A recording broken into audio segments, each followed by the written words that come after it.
Hello dear students, welcome back to my channel physics SPC. Calorimetry का एक question. A calorimetry of water equivalent 20 gram contain 180 gram of water at 25 degree Celsius. m gram steam at 100 degree celsius is mixed in it till the temperature of the mixture 31 degree Celsius. The value of m is close to latent heat of water दे रखी है and specific heat of water given है.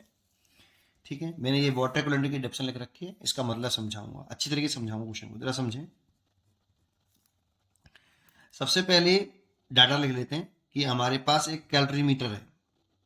Calorimeter एक vessel होता है बेटा. Calorimeter एक device है जिसमें ये वेसल है बेटा आपका. ठीक है, इसे कैलोरीमीटर बोलते हैं हम इस वेसल को. ठीक है, इस वेसल का कुछ ना कुछ मास होगा mc. इस वेसल की कुछ ना कुछ स्पेसिफिक हीट भी होगी SW. ठीक है, इसमें वाटर भरा हुआ है. इसमें कितना वाटर भरा हुआ है? 180 ग्राम वाटर है. 25 डिग्री सेल्सियस टेम्परेचर है. तो इसका वाटर का मास रखा है हमें MW. 180 ग्राम वाटर है और उसका टेम्परेचर दे रखा है वाटर का 25 डिग्री सेल्सियस. ठीक है, अब क्वेश्चन में कह रहा है कि इसका वाटर इक्विवेलेंट है. अब वाटर इक्विवेलेंट किसका है? वेसल का बेटा. वाटर इक्विवेलेंट वेसल का होता है, कंटेनर का. Water equivalent of body. Body मतलब यहाँ पे इस वेसल की बॉडी से है, मतलब है. तो water equivalent of calorimeter. Calorimeter मतलब कंटेनर कह दो या वेसल कह दो. ये स्मॉल m मान लिया मैंने. कितना दे रखा है? 20 ग्राम. ठीक है, अब इसका क्या मतलब है वाटर इक्विवेलेंट का, वही समझना है बस केवल इसमें. ठीक है, जरा समझें. अगर मेरे पास एक वेसल है, ये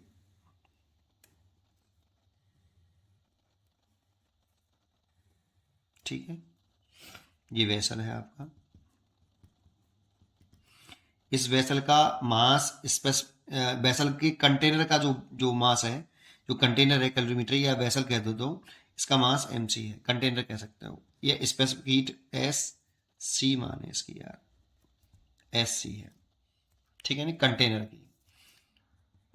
ठीक है, और मेरे पास ये एक वाटर है बेटा. कोई वाटर है, उसका मास है हमें, ये वाटर है.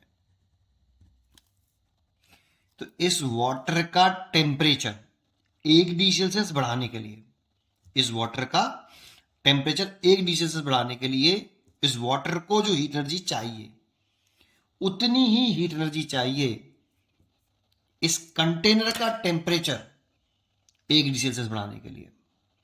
तो इस वाटर को वाटर इक्विवेलेंट बोलेंगे. फिर इस वाटर के मास को हम क्या बोलेंगे? Water equivalent. इसको, इस वाटर का टेम्परेचर 1 डिग्री सेल्सियस बढ़ाना है तो कितनी हीट एनर्जी चाहिए इस वाटर का? तो हीट एनर्जी चाहिए m और temperature specific heat of water, और टेम्परेचर बढ़ाना है 1 डिग्री सेल्सियस. कितना इंक्रीज करना है इसका? इंक्रीजिंग टेम्परेचर कितना है? 1 डिग्री सेल्सियस. 1 डिग्री सेल्सियस बढ़ाना है बेटा. तो डेल्टा टी, वैसे तो डेल्टा टी होता है MS डेल्टा टी, लेकिन डेल्टा टी की वैल्यू कितनी? 1 डिग्री सेल्सियस. इतनी बढ़ानी है. इतनी हीट एनर्जी चाहिए. इतनी ही हीट एनर्जी चाहिए होती है इस कंटेनर का टेम्परेचर भी 1 डिग्री सेल्सियस बढ़ाने के लिए. तो इतनी ही चाहिए होती है. तो Q बराबर कितनी? m कंटेनर की मास स्पेसिफिक हीट ऑफ कंटेनर, इसका भी टेम्परेचर कितना बढ़ाना है? 1 डिग्री सेल्सियस. और ये इक्वल होती है इसके बराबर MSW 1 डिग्री सेल्सियस. तो इसमें आगे सॉल्व करेंगे तो इसमें जो m है ना, ये वाला, इसी को वाटर इक्विवेलेंट बोलते हैं कंटेनर का. Water equivalent of vessel. तो आप सोचिए यहां से m वाटर इक्विवेलेंट कितना आया? MCSC over SW. ये डेफिनेशन भी पढ़ लेते हैं. Water equivalent of body. Body का मतलब यहां पे वेसल से है. Is the quantity of water, is the quantity of water whose temperature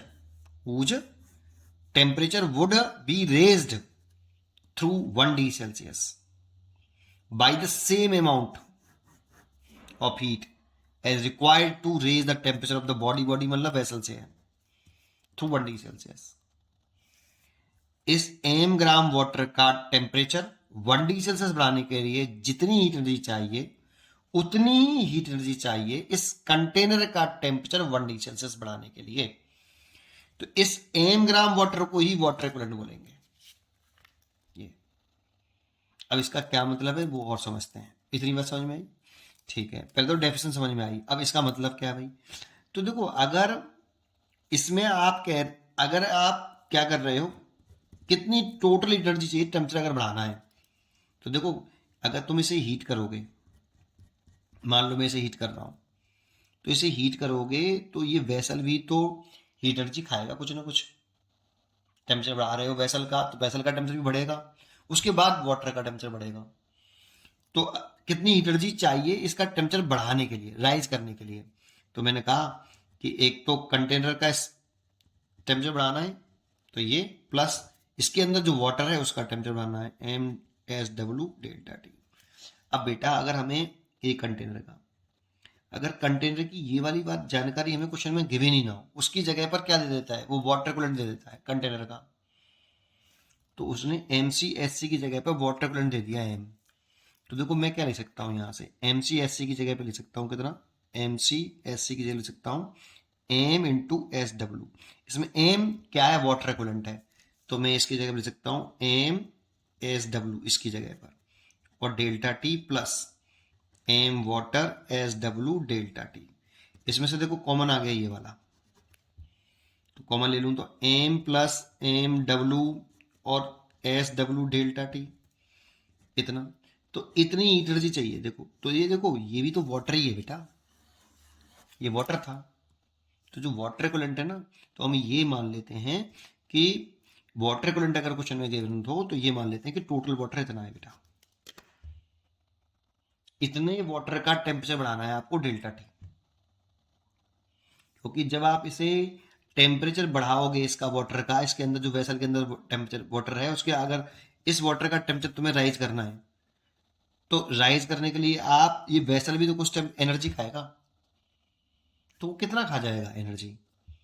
तो वो अगर क्वेश्चन में कंटेनर का मास और कंटेनर का स्पेसिफिक दे रखा होता तो मालूम पड़ जाता है कि वो कितनी एनर्जी खाएगा। लेकिन उसकी जगह पर अगर कंटेनर का मास और स्पेसिफिक क्वेश्चन में ना गिवन होके वेसल का क्या देता है, वाटर इक्विवेलेंट दे देता है, तो हम ऐसा मान लेते हैं।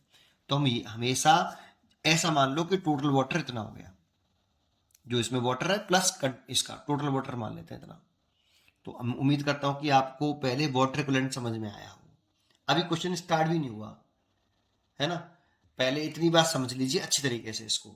चलिए फिर आप इस क्वेश्चन को समझते हैं और आगे। तो एक बात बताइए, यहाँ पे वाटर इक्विवेलेंट दे रखा है कितना, 20 ग्राम, और वाटर का मास रखा है 180, तो टोटल वाटर कितना हो गया, 200 ग्राम वाटर हो गया बेटा टोटल। तो अब मैं ये मान के चल रहा हूं कि मेरे पास 200 ग्राम वाटर है, कि 20 ग्राम तो ये है, और वाटर का अमाउंट नहीं बढ़ा है, एज्यूम कर लिया बेटा, ऐसा मत सोचना कि वाटर का अमाउंट बढ़ गया है, वाटर तो 180 ग्राम ही है उसके अंदर। ये वाटर इक्विवेलेंट जो है ये एज्यूम कर लिया कि कंटेनर वाला जो है ना, इसको कन्वर्ट कर लिया है मैंने वाटर में, कि ये कितनी एनर्जी, जितनी एनर्जी ये खाएगा उतना ही ये, अब इतनी ऐसा मान लो कि इतनी एनर्जी खा रहा है बेटा टोटल ये, है ना, कंटेनर को इंक्लूड कर लिया है इसमें। वाटर तो अभी भी 180 ग्राम ही है, लेकिन ऐसा एज्यूम कर लेते हैं, तो 20 ग्राम ये और 180 ग्राम ये, तो टोटल वाटर कितना हो गया, 200 ग्राम वाटर हो गया बेटा टोटल मेरे पास। तो 200 ग्राम वाटर है और उसका टेम्परेचर है इनिशियल 25 डिग्री सेल्सियस।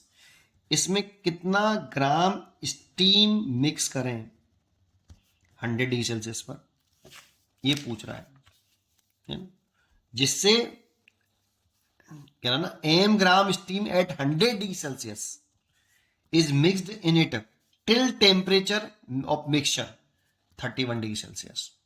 तो वैल्यू ऑफ m पूछ रहा है। अब क्वेश्चन शुरू हुआ है, तो देखो इसमें मैंने ये 200 ग्राम वाटर क्यों मान लिया, समझ में आया पहले आपको।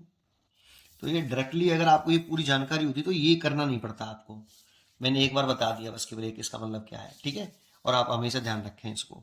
चलिए आगे बढ़ते हैं। अब करना आसान है, अब ये सिंपल क्वेश्चन हो गया आपका। अब देखो इसमें कंसेप्ट क्या सोचते हैं कि ये मान के चलते हैं कि ये पूरा जो सिस्टम बना है ये बाहर से, मतलब सराउंडिंग से ना हीट एनर्जी लेगा ना देगा, लेकिन ये आपस में सिस्टम के अंदर ही ये हीट एनर्जी को रीडिस्ट्रीब्यूट कर सकते हैं, मतलब एक दूसरे से ले सकते हैं, लेकिन सराउंडिंग से नहीं ले सकते। एक बात, अब इसका टेम्परेचर कितना लाना है मिक्सचर का, 31 डिग्री सेल्सियस, तो इसको भी 31 डिग्री सेल्सियस पे ले आओ। और जब टेम्परेचर सेम करते हैं ना मिक्सचर का, तो उसमें स्टेट भी सेम होनी चाहिए बेटा। जैसे ये वाटर है तो ये भी वाटर में कन्वर्ट कर लो, इसको भी स्टेट भी सेम और टेम्परेचर भी सेम। तो टेम्परेचर फाइनल तो मिक्सचर का 31 डिग्री सेल्सियस चाहिए, उसको स्टेट भी सेम करनी होती है, तो वाटर में ही रहने देता हूँ स्टेट। तो 200 gram water at 31 degree Celsius, state change नहीं हो रही, केवल टेम्परेचर बढ़ रहा। तो Q is equal to m s डब्ल्यू डेल्टा टी, इतनी एनर्जी ये एब्जॉर्ब करेगा। भाई एनर्जी ये वाटर एनर्जी लेगा तभी तो टेम्परेचर बढ़ेगा, ठीक है। तो कितना 200 ग्राम, स्पेसिफिक हीट ऑफ वाटर एक, क्वेश्चन में डाटा गिवन है हमें साथ, ये specific heat of water 1 calorie पर ग्राम डिग्री सेल्सियस, और डेल्टा टी 25 से 31 हुआ है, तो टेम्परेचर में कितना राइज हुआ 6 डिग्री सेल्सियस, तो ये हो गया 1200 कैलोरी। इतनी एनर्जी ये एब्जॉर्ब करेगा, ये जो एनर्जी आई है ये एब्जॉर्ब्ड एनर्जी होगी, मतलब इतनी रिक्वायर्ड है बेटा इसको, से रिक्वायर्ड हीट एनर्जी, इतनी एनर्जी इसे मिल जाएगी तब ये वाटर अपना टेम्परेचर 31 डिग्री सेल्सियस कर पाएगा। अब इतनी एनर्जी इसे चाहिए, रिक्वायर्ड हीट एनर्जी है ये। अब ये मिलेगी कहाँ से भाई इतनी एनर्जी, तो जब ये स्टीम जो है जैसे इसमें मिक्स करेंगे तो ये 100 डिग्री सेल्सियस, देखो बॉइलिंग पॉइंट है वाटर का, और स्टीम वाटर में बॉइलिंग पॉइंट कांस्टेंट टेम्परेचर पर ही चेंज होती है, तो चेंज कर लूँ m gram water at 100 degree Celsius, constant temperature पर होता है ये सब। तो कितना, जब स्टेट चेंज हो रही हो तो क्यू बराबर mass into latent heat of vaporisation आता है। तो एम तो पता नहीं है, लेकिन लेटेंट हीट ऑफ वेपराइजेशन दे रखा है आपका कितना 540, ये लेटेंट हीट ऑफ वेपराइजेशन नहीं है, 540 कैलोरी पर ग्राम।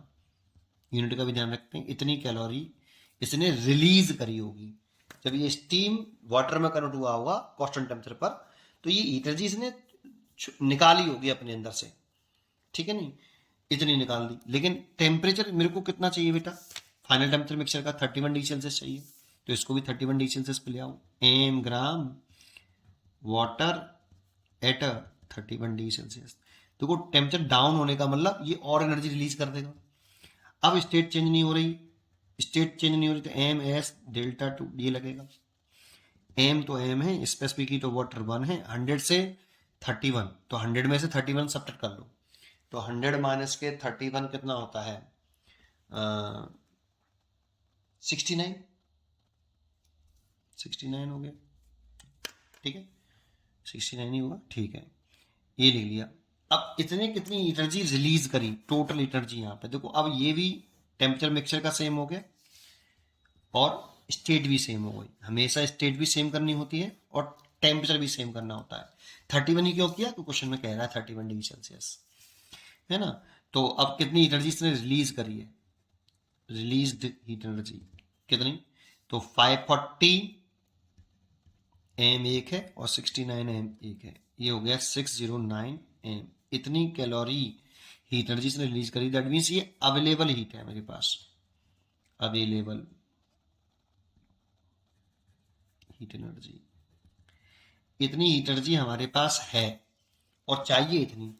अगर ये दोनों बराबर हो जाए, क्योंकि ये रिलीज करेगा और ये इस रिलीज की एनर्जी को ये ऑब्जर्व कर सकता है, केवल एनर्जी का रिडिस्ट्रीब्यूशन हो सकता है ना, इसीलिए आप ले सकते हो 1200 इज इक्वल टू 609 एम, तो एम इज इक्वल टू 12, ये एब्जॉर्ब्ड वाली इसने रिलीज करी, इसने एब्जॉर्ब कर ली गई हीट और दी गई हीट बराबर होती है ना भाई, according to principle of calorimetry, है ना, क्योंकि जितनी एनर्जी ये रिलीज करेगा उतनी लेगा, बाहर निकाल नहीं सकता, सराउंडिंग को दे नहीं सकता, तो इसने रिलीज करी इसने ऑब्जर्व कर ली, केवल एनर्जी का रिडिस्ट्रीब्यूट करते हैं ये।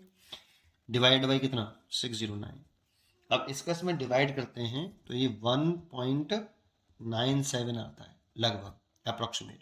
तो एम की वैल्यू जो है लगभग 2 ग्राम मान सकते हैं बेटा। इतनी स्टीम चाहिए हमें, इतनी स्टीम चाहिए। तो इसका आंसर हो गया 2 ग्राम।